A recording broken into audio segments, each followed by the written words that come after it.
Welcome back to another episode of Let's Play Real Madrid in Football Manager 2019. I'm Ater, and now when a few episodes are out, I just want to say thank you guys for the reception of this series.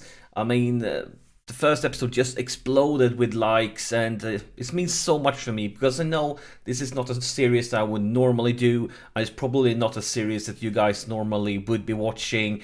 Usually we go for a different type of challenge than like one of the biggest teams in the world. But I'm doing this, as you know, in honor of my friend who passed away. He was a huge Real Madrid fan. So I just want to say a massive thank you to all of you guys that have commented and giving the videos a thumbs up.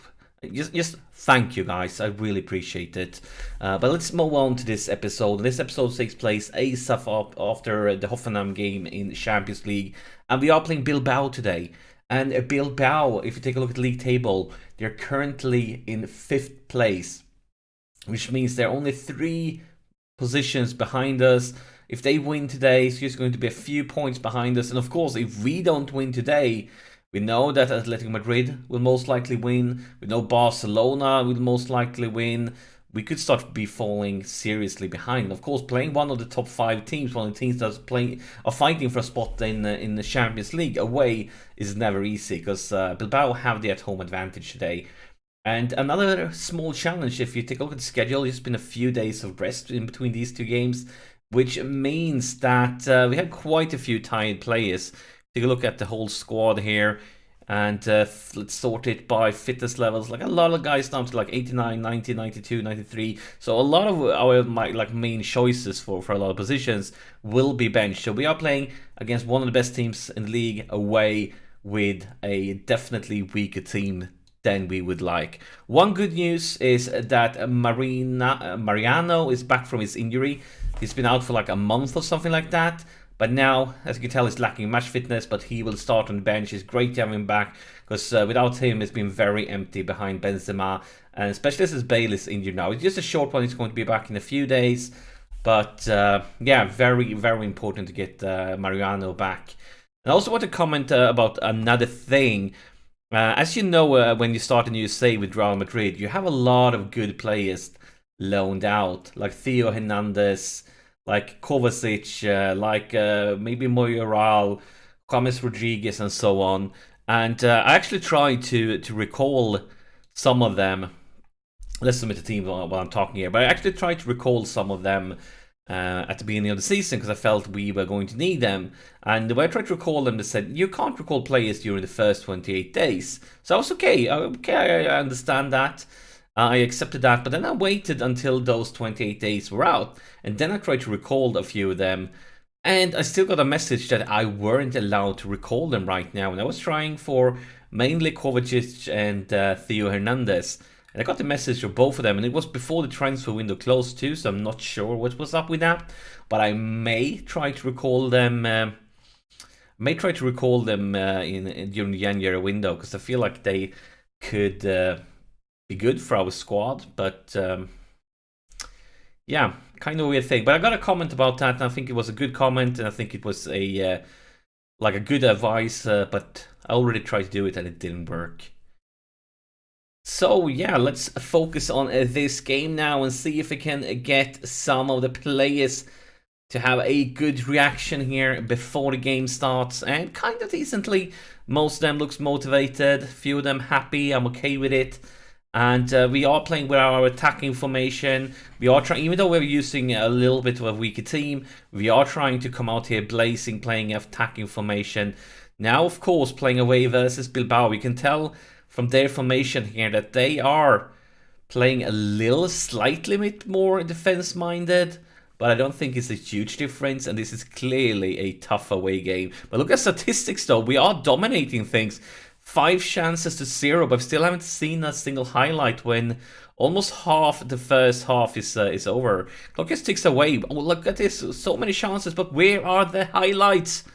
Nothing at all. This could end being the quickest first half ever if nothing happens. Still 10 shots to 0, not a single highlight, and we are going to head.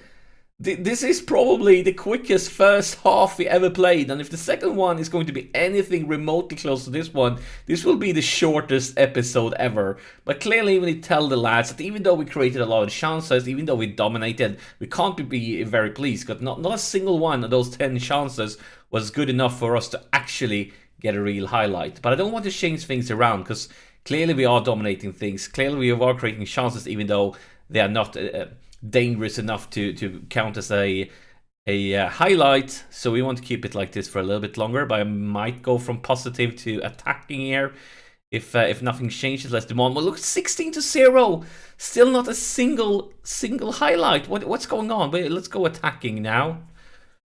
But this is so weird. Well, we are about to reach 20 chances. It's still not a single highlight. But let's say that here's Modric with a corner. And look at that one. Is Vasquez the man who... Wait. Oh no, this could be bad news. He's going to review the footage. Now I'm really nervous here. Now I'm really nervous. Where is the goal? That one looks completely okay. Is it a goal, or are we waiting for a decision from the ref?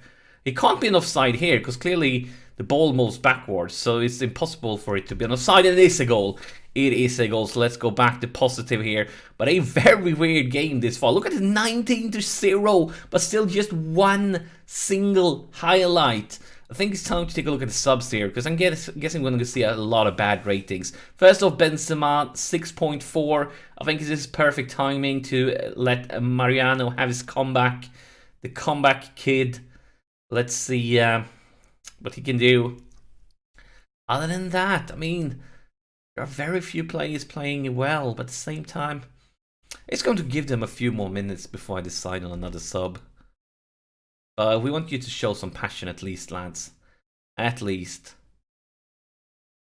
And instead we see Bilbao with their first highlights. This could be very frustrating if they get a goal here from nothing when we completely dominated everything. But hopefully we can turn it around. Hopefully we can win it back and create a highlight for ourselves here. No mistakes now. Play smart. Play smart. Marcelo. A lot of room on the left flank for Junior. With a pass for Modric. Modric with an optimistic try there, but he actually managed to hit the woodwork. So, a pretty decent one. I think it's time for the last subs then. So, who will it be? I mean, we could just go with fitness levels. But Asensio, really tired. I think we're going to bring in Isco. And then, I think... we're actually going to go with Modric, even though he's been one of the ones who've been playing pretty decently. Want to bring in Toni Kroos. I'm actually in kind of trouble because both Toni Kroos and Isco and Modric and Asensio is basically displeased because they're not going to play as much as they want to. So yeah, doing like this, at least they all get to play. And instead we see... oh, beautiful challenge there by Drinkwater, but he's going to come back quickly. Oh my god. If they score, that would be devastating. You have 2 shots out with 21. It's kind of really... I'm not pleased with lads. When we are dominating this big, we should be able to close the game down much earlier. We shouldn't have to get into a nervous thing like this one. Hopefully waiting for the ref to blow the full-time whistle. But here's Marcelo. Maybe we can create something before that full-time whistle. And we lose his possession. Instead, it could turn into a dangerous counter-attack. Focus now, lads. Work. Ramos intervenes. Varane, Drinkwater, Toni Kroos. No mistakes now, lads. No mistakes. It's like 5 seconds left of the game. Play it wisely. Oh, that pass was so bad. I'm lacking words to even describe it. But that's the full-time whistle. And I need to tell the lads that we are not pleased. Because considering... look at statistics there. 22 shots to 2. And we still ended up being nervous because it was like we didn't dominate at all. We need to tell the lads that even though we won the game, as we're going to stay calm, I'm not going to put too much pressure on them, but I want to tell them that was a bit of a let-off. We weren't good enough and have to step things up against better oppositions. And they all agree. Beautiful. That was the reaction I wanted. I was a little bit worried that they were going to get mad or something for me complaining even though they won. Because it wasn't important... I mean, it was a very important win. Beating one of the top teams away, and away games is so much more difficult than at home, but I just feel like we could have done this one better. We definitely could have secured a win much earlier, but I am very pleased with the reactions. And right now, actually, we should be topping the table because we have played one more game. So yes, for now, for a short moment at least, we are topping the league, but we know Atletico Madrid, we know Barcelona, we know Getafe, we know Vigo, they're all breathing down our neck, and there are a few of them who can overtake us shortly if we don't stay focused. I mean, Atletico Madrid can overtake us even this round if we don't stay focused. And Barcelona, we know how good they are. We know that they will do whatever they can to catch us. So we need to stay focused. But that's it for this episode. And I just want to end it as I started it. Thank you guys for the massive support for this series, because I know this is a series that most of you guys would normally not watch. This is not the kind of challenges you normally are into. It's not the challenges I normally do. But still, I'm hoping to have a lot of fun with this save. And yeah, thank you guys for your support.